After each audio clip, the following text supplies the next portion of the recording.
Magandang umaga sa ating mga guro sa buong Pilipinas. Ngayon ay Wednesday. So, mag-update lang tayo ng nangyari kahapon. So, kahapon nagpunta tayo ng Supreme Court. Pinareceive natin yung letter natin.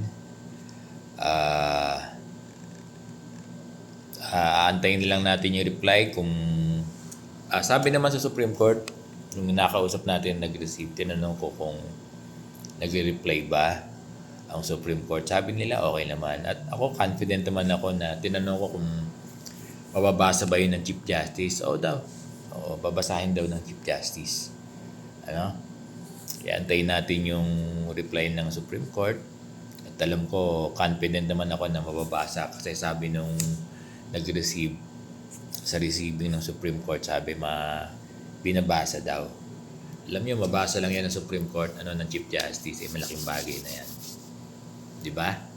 Antayin natin kung ano yung magiging reply ng Supreme Court doon sa letter natin. Tungkol ito doon sa mga garnish na hindi ako masyadong makapagsalita. Medyo may ubong konti. Konti lang naman. Tungkol ito doon sa mga garnish kasi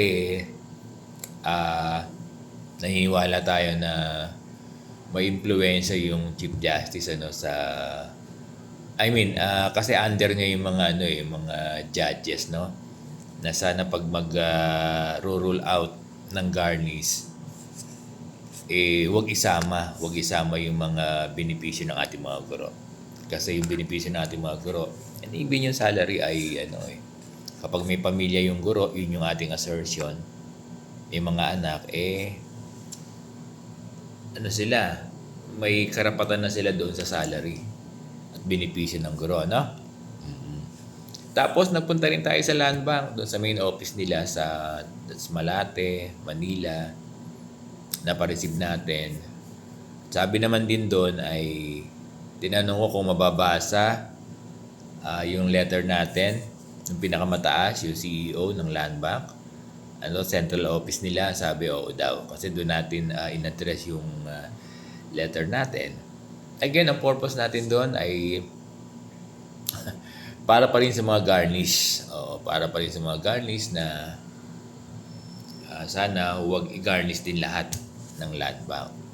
Kasi yung assertion natin ay katulad din nun sa Supreme Court, Ngayon, yung letter sa Deputy Secretary, timing lang, Sir Bong. Pupunta ako sa DepEd, papareceive din natin. Ang purpose natin doon ay para yung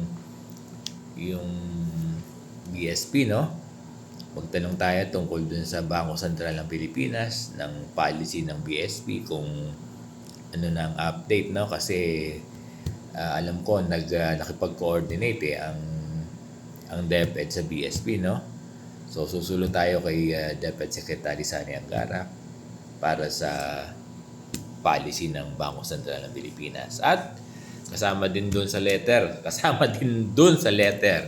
nabubulol ako, yung letter natin din, kasama ron sa letter natin kay Deputy Secretary Sani Angara, yung garnish din. Yung garnish din na sana